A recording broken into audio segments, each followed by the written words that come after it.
L'initiative pour la transparence dans les industries extractives est une norme internationale qui vise à renforcer la transparence et la bonne gouvernance dans l'utilisation des revenus issus de l'exploitation des ressources minières, pétrolières et gazières. Le Sénégal a adhéré à cette norme internationale en octobre 2013, suite à la déclaration de son Excellence M. Macky Sall lors du sommet du G8 qui s'est tenu à Londres en juin 2013. La mise en œuvre de l'ITIE au Sénégal est supervisée par le Comité national ITIE. Il est composé du groupe multipartite et du secrétariat permanent. Le groupe multipartite est une plateforme multi-actorielle composée de représentants de l'État, des organisations de la société civile et des entreprises extractives.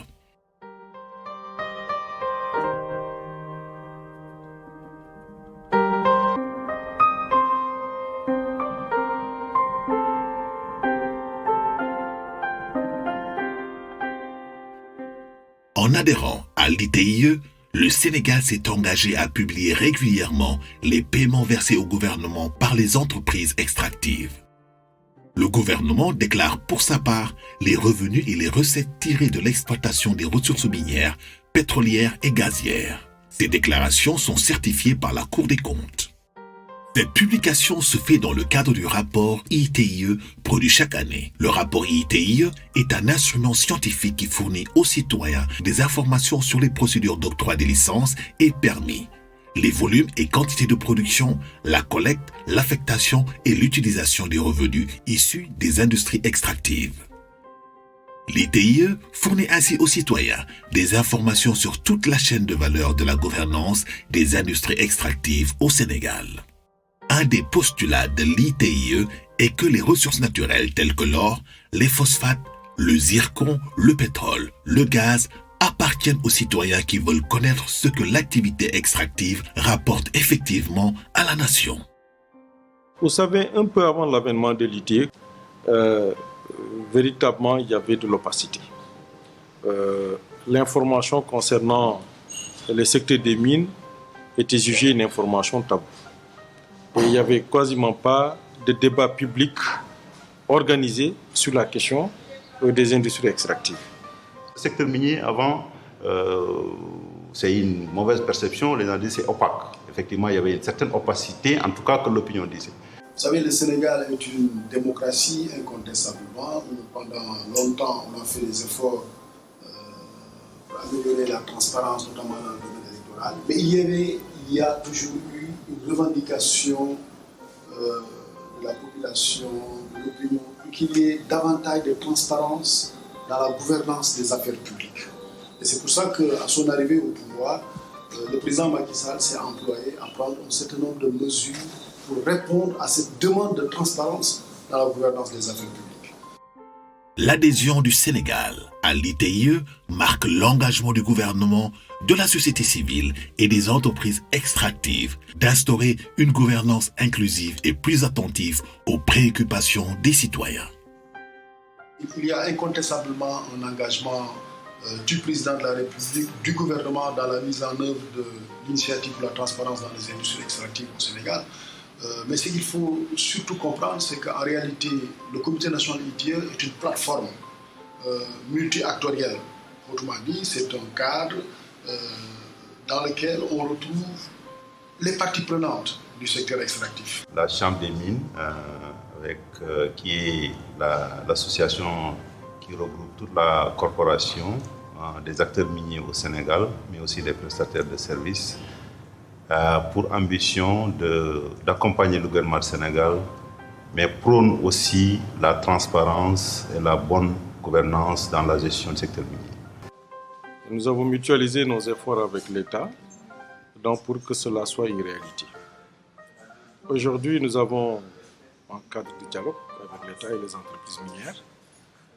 Cela a pacifié considérablement les relations parce qu'à un moment, il faut le noter qu'il y a eu quand même beaucoup de quiproquos entre tantôt l'État et les sociétés civiles, tantôt entre la société civile et les entreprises minières. Et le Comité national ITIE a permis de créer un espace de dialogue. Le président de la République, Macky Sall, a pris là une bonne décision d'adhérer à l'ITIE et de mettre en place le comité national et de le rendre fonctionnel. Il y a un cadre de concertation qui est mis en place qu'il faut saluer. Nous sommes sur la bonne voie et maintenant, évidemment, il y a bien d'autres enjeux. Le premier enjeu qui me paraît fondamental, c'est l'enjeu sur la propriété réelle. Deuxième enjeu qui me paraît important, c'est l'enjeu lié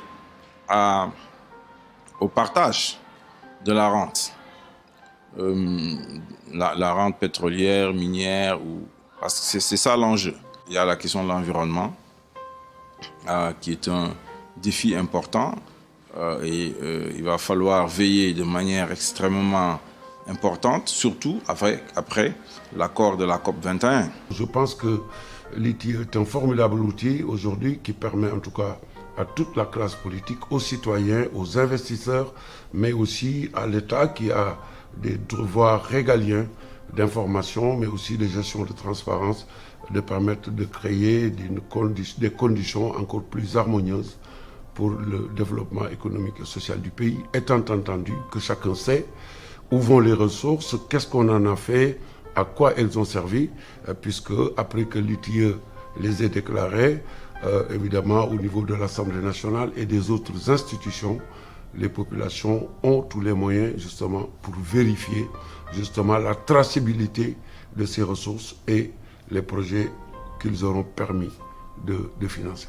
L'impact du processus ITIE est perceptible au niveau de l'administration, de l'environnement institutionnel, dans le dialogue avec les acteurs et du renforcement des capacités.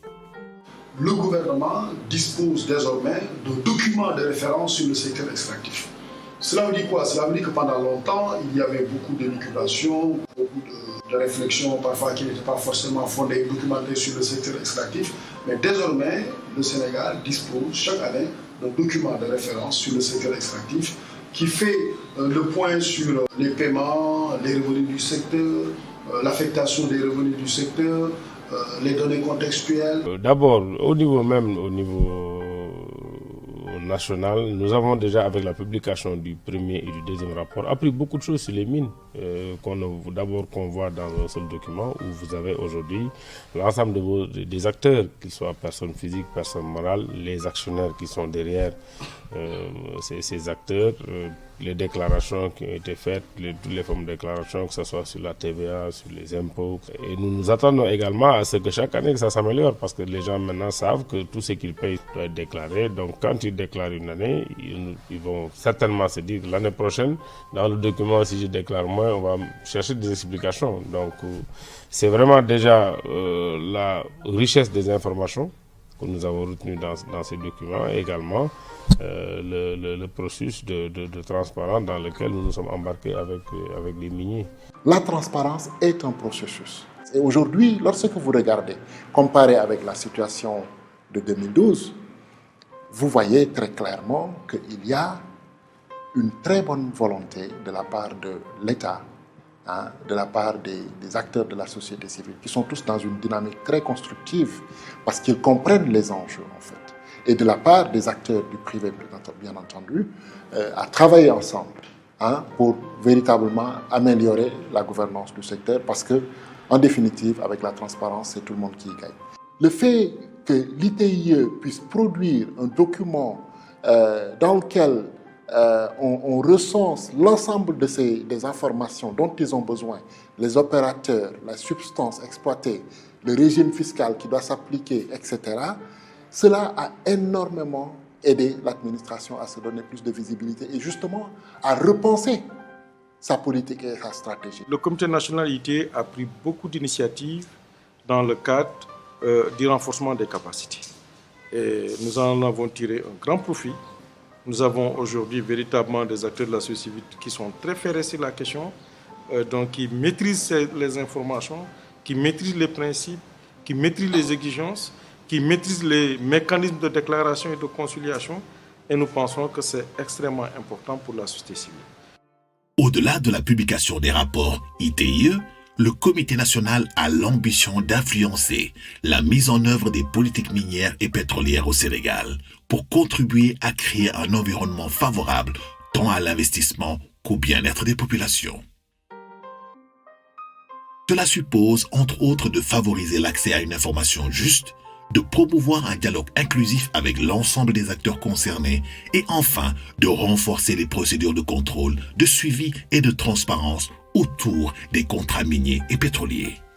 Avec l'engagement du Premier ministre, on a tenu à ce que ces contrats soient publiés. Nous avons quand même au préalable demandé l'accord des miniers, ce qu'ils ont tous accepté sans vraiment rechigner. Donc, on a fait la publication de tous les contrats miniers. Toutes les entreprises adhérentes de la Chambre des mines ont accepté, malgré les clauses de confidentialité, en dépit des clauses de confidentialité qui existent dans la convention, à ce que le gouvernement puisse publier. Ça, c'est vraiment une mesure qui a été très importante. L'opinion, la presse a pris connaissance de ces conventions. Au-delà de ces informations qui sont publiées aussi, qu'il y ait peut-être un peu plus d'interconnexion entre toutes les administrations sénégalaises qui sont concernées par l'intervention de ces secteurs-là, pour permettre quand même de maximiser en fait les intérêts de l'État face à parfois des multinationales dont les moyens sont infiniment plus importants. Avec les découvertes de gaz et de pétrole au Sénégal, le président de la République a réaffirmé, à l'occasion de l'installation du Comité d'orientation stratégique du pétrole et du gaz, COS-Pétrogaz, sa ferme volonté d'assurer en toute transparence et responsabilité une gestion rigoureuse, inclusive et durable de ses ressources. Une volonté qui rejoint celle des investisseurs. Au niveau de ces compagnies, il y a toujours cette bonne gouvernance et cette tendance à être transparente et le système de reporting trimestriel qui existe dans ces compagnies. Quand vous rencontrez de grandes compagnies, ce qu'ils vous demandent en premier lieu, c'est le niveau de corruption dans nos pays. Et ça, c'est souvent un paramètre très important au niveau des décisions d'investissement.